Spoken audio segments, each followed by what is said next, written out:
Hello Cara, Sally here.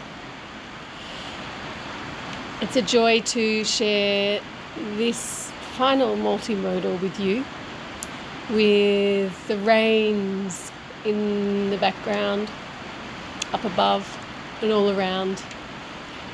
The river Marman is flowing fast, and the fires, I believe, would be out.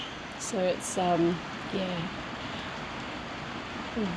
This recording is coming from a very soothing forest to your home, to your ears, to your heart. So may it be.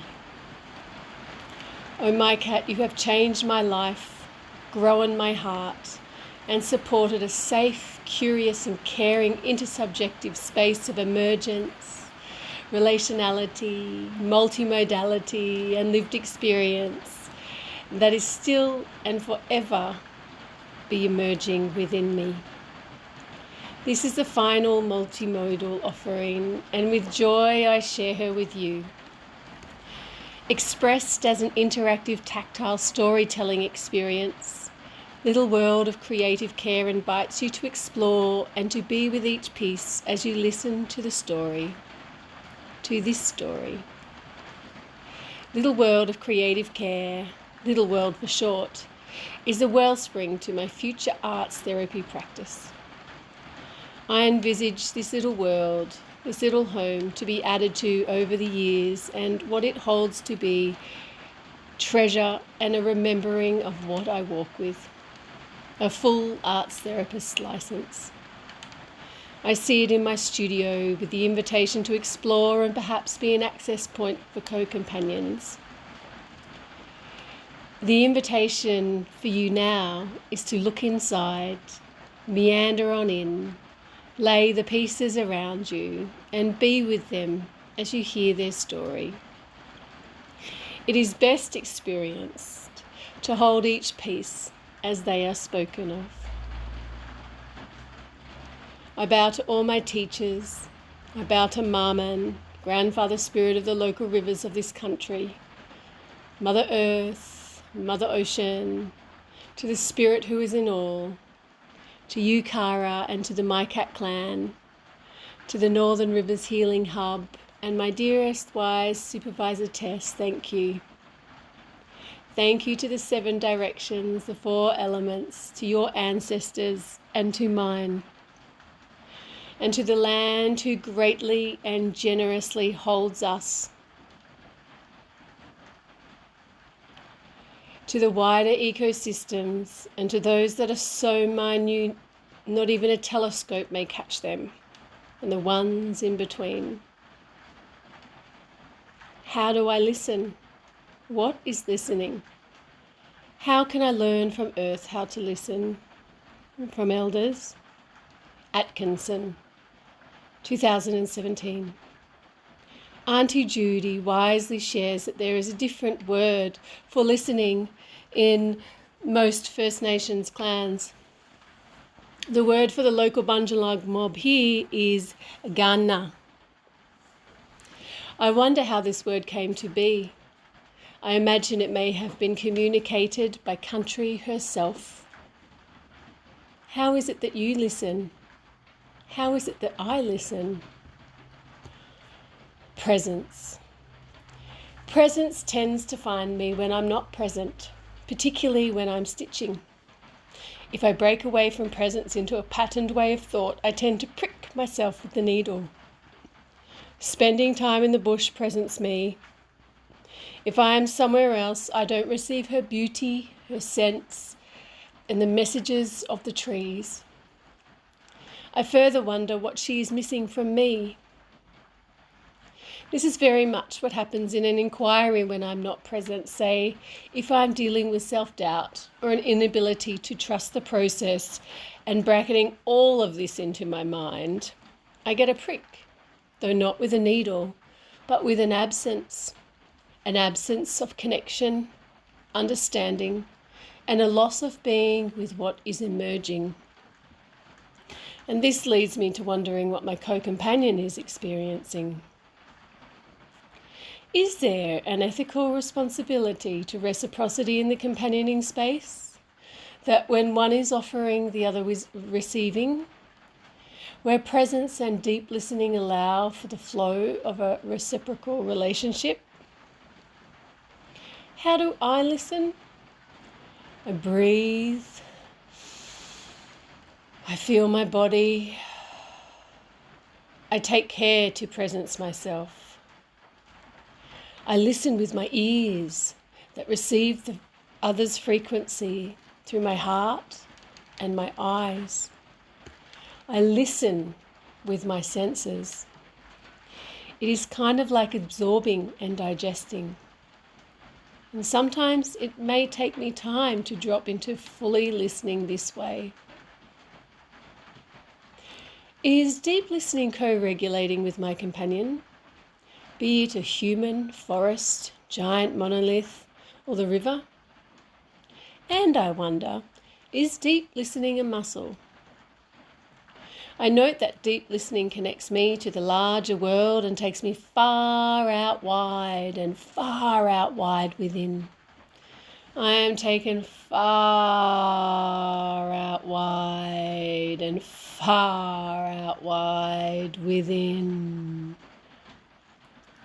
When art therapists and their clients share in the looking together phase of a session, silently witnessing the client's creation, letting it look back and to be received with all its encoded dynamics and raw feeling, fresh from the wild unconscious, a vital integrative process is occurring. This patient attention alone is often experienced intensely as a kindness and tenderness to the beloved self. Acott, 2011. I add this quote here as I feel a reference to presence and deep listening.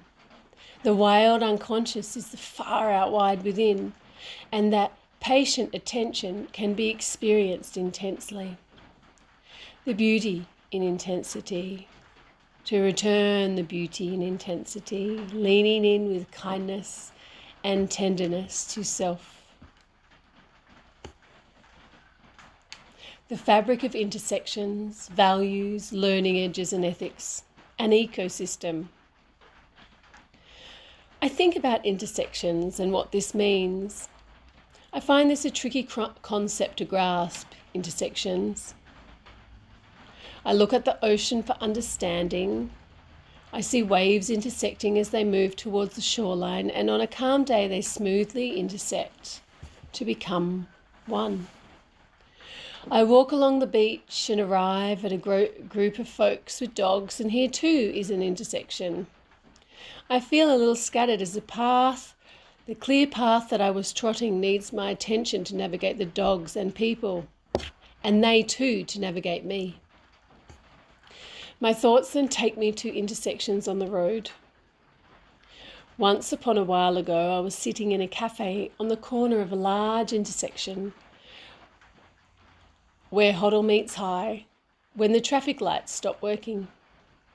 There was some beeping and trepidation from the cars, and then something beautiful happened. After a while, I noticed flow forming. It was as if the mind and heart of all the cars became connected in a sea. Perhaps the intersection invited the hive mind to navigate the space rather than the many individual minds the controlling traffic lights ordered. There was what I pondered a care and responsibility that kicked in during what could have been a time of chaos. The people seemed to lose their being controlled to become relational. After a time, the traffic lights started working, and with this returned the stop-start and the beep-beep. I also noticed more frustration from drivers, as opposed to the kindness in allowing the care and responsibility the loss of lights invited. So, in my pondering of intersections, I think about the intersections of my learning edges and where they meet my values. There can be a surging, a shift, a newness, a stickiness, and sometimes a contradiction. It seems, however, there is a thread that connects these concepts, that something new is born or takes form. To deepen my understanding, I make cards of my learning edges and values. Do note that these are growing, and what is in the little world, just a handful. In the making, I notice that edges are not edges, they are circles. Is this a sign that learning edges expand one's circle of capacity? I remember how movement is round, shares Gubbs, 2020. Like the waves of the ocean, there is a flux and flow that happens at intersections. The images on the cards speak of the forest, the waters, animals, textures, collage, roots, spikes, and the elements. They also speak to me of connection and growth. I wonder what they speak to you. I set the cards in a watery type of flow. You're welcome to do this too. I notice slowing down is sitting over voice, with care and integrity laying over as well. Around self-doubt is care, trust, and community. I think about moments in the workshop when self-doubt was alive. What supported me was to care for myself by being with others, to be held and heard in this battling stormy weather by sharing with my co-facilitator, and to find the umbrella of trust in myself. Soul is placed near playfulness, with 2 L's because 1 wasn't enough, and the learning edge of trusting the process. Soul speaks to me saying that she encompasses all my values and learning edges. They are encompassed by her. The cards fit well in my hand. They are wrapped in material with tassels and blanket stitch, which to me is nurturing. I notice how I take care to hold these cards. I then think about ethics as I stitch away. I wanted to stitch a piece to place in the little world. I wonder, is the underlay fabric my ethics, my law, and the stitches my journey perhaps? Over the past week, I have experienced much of a feeling I've never really felt before. And there's been a lot of sadness too, from what has emerged in this countries afar, and with fires to a local and loved habitat. All the many ecosystems being in unrest. Stitching has been my anchor. I haven't been able to focus on writing, but what I have been called to was to be with is stitching, and each night I sat with the fabric, beads, colourful threads, and stitched. These repetitive movements, looking for the bead that wished to be stitched and watching the piece grow, supported my ecosystem to be still as other ecosystems move through their shifts and chaotic weather. I again returned to the fabric and this time placed the cards to sit around its edges. Is the fabric my ethical foundation and my values and learning edges the petals? The fabric has been an anchor this past week, and are not ethics an anchor of sorts for my human walk? When I run my fingers over the beaded areas, I'm invited to spend time here, and so are you, noticing the grooves and the sensations dancing with my fingertips. My fingers then find another path. This time it is soft, silky, and the delicate frayed edges tickle them. What is more, I notice how I slow down to be with each part meeting my fingers. I flip the material, you're welcome to as well, and see lots of lines, 4 quadrants, threads, meeting threads, parts that are pulled, and many more frayed edges. There is only one edge that is smooth, and that is because it has been hemmed. I notice that in the non-man-made world, there are not many right angles. There are smooth edges. Things can get stuck in corners, and how do they get out? Much pondering over this stitching, this fabric. I notice the fabric is layered and integral, with many pieces joining, meeting and intersecting with the placed values and learning edges. There is a fluidity with these cards on the fabric. They can move as the waves, like the traffic in the sea of connection, without the control of the traffic lights. Sacred space. Back in an earlier unit, we were invited to create our arts practice. Mine spoke to me the other day from the shelf where it sits and wished to join the little world. When I created it, I dived into a world of dreaming and vision. And I sit here and I look at this dreaming and vision, and I see the path I have been walking for the past 3 years, and notice how little sacred space has become my practice, my place in the ecosystem of a wholesome community healing hub. There are trees, shells, beads, threads, hair, seeds, soft textures, in images of naturally born settings. Every which way there is another story. I see heart, I see nature, I see colour and playfulness. Walking into the yarning room, the healing hub's main space, I saw similar qualities and values. There was a found resonance in collaboration and companioning with our meeting of our ecosystems. A Court, 2021, in the Art of Tenderness, speaks of beauty being a core quality of life that brings health and resilience, and not the cultural fetish or trivoltery used to make a buck that is streaming the planet right now.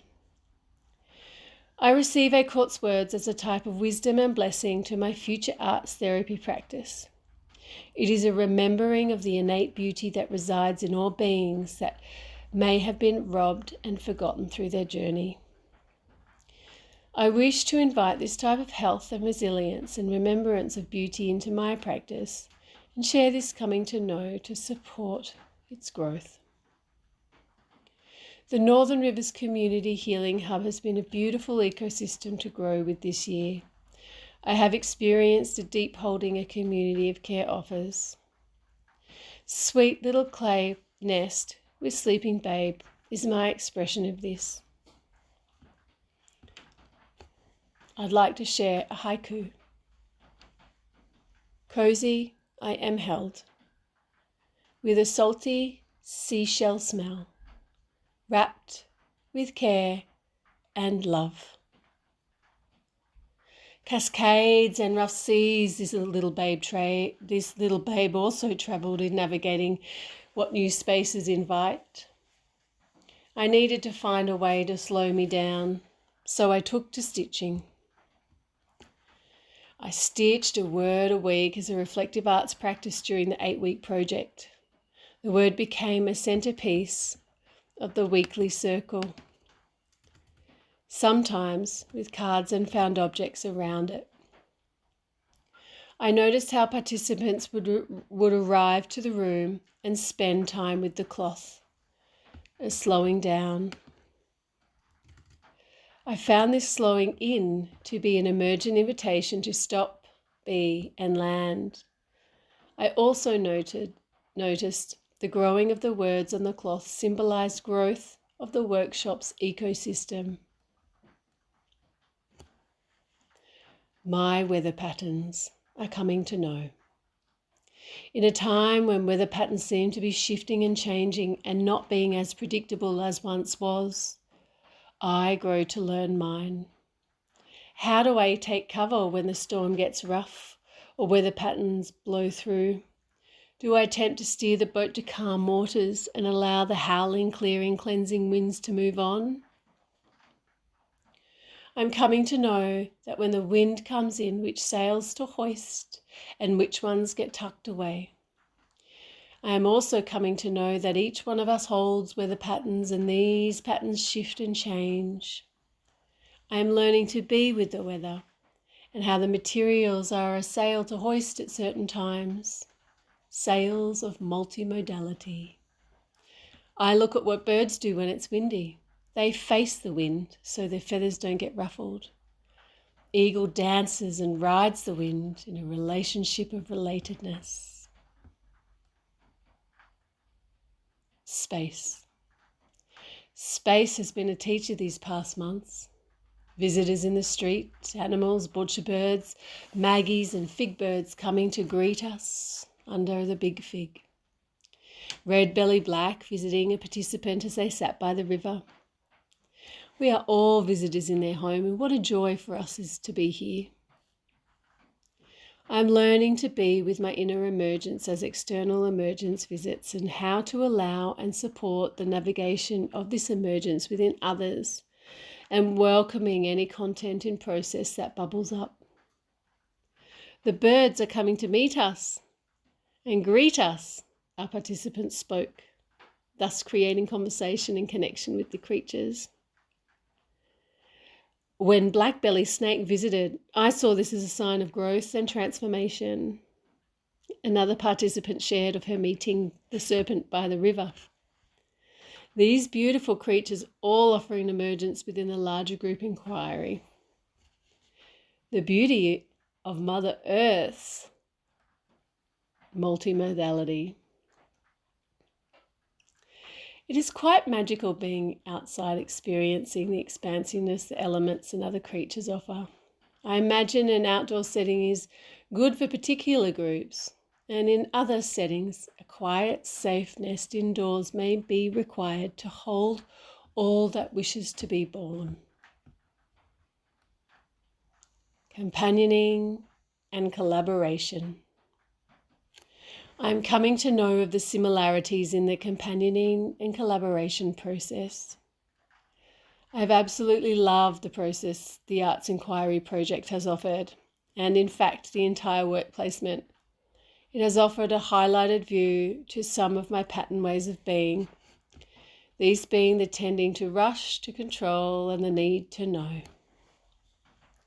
I went into the first sessions in a practitioner-client relationship and noticed over the weeks a shift to a more co-companioning space. There was less of me and more of everyone else. It was reflected to me that in the first couple of workshops, my voice was quiet and quivered. I too noticed I was highly stressed throughout the week prior and felt ungrounded and was not sleeping well. The third session was a prominent turning point and lesson in trust. The invitation, being a group or an individual process, wasn't clear in my mind at the start. I handed this conundrum over to Spirit with a deep lament and dove in with the nervousness of not needing to know and trusting the path would emerge. I noticed this practice of handing it over to Spirit opened a space within me, and some clouds of doubt cleared. After the initial coming together and check-in, I asked the group what they needed to support them, and all the participants agreed to a group process. This was a beautiful emergence. I felt I leaned into the unknown and stepped back for the voice of the group to emerge, rather than mine. I think about Brown, 2021, and how they speak of creating more possibilities, and that in healthy ecosystems there are many ways to grow, and how growth can be a slow process. I notice in gardens, space allows for more growth too. It is interesting because when I go into a making mode, I tend not to rush, control, or need to know. what the outcome will be. In fact, most of the time, something I thought might emerge shifts to something else. I collaborate with the materials and hear them speak. What's the difference then between that of my making and that of my companioning? A pattern way of being that runs, that holds, that controls. Did all those exams at school colonize the fuck out of my spirit, and am I still unfurling? Yes, I will be for life. And have I been holding a gentle lack of trust? How about then I move into these art therapy spaces with the idea that I am in making mode and tend to the process this way, with the need to now rather than the need to know, or hang on, what about the need to flow? Or hang on, what about no need at all? Or the need to now, the need to flow. One more thing. I have just read the Finlay and Hewitt 2021 article on relational home. I relate to this article very much.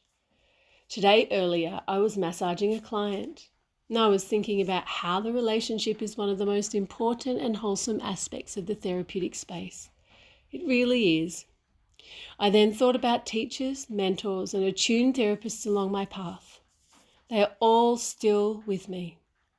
I draw on their wisdom and holding on a daily basis. I'm coming to know the therapeutic relationship goes way beyond the intersubjective space created when we meet, and I notice my nest is filled with much more than just me. My humanscape, my ecosystem has been supported to grow in, and with intent to grow in intentional spaces of holding change with love, heart, sometimes a raw hitting truth, and deep listening, agana, where ugliness and stickiness is received and not run from, facing the wind. These beings have supported me in finding my way home. For here the end of the story is near, and I wish to make a prayer. My prayer is to keep my inner flame burning so that I may hold the light for others along the path to finding their way home. May all beings find their way home. May all beings know home. And may home find all beings. So may it be.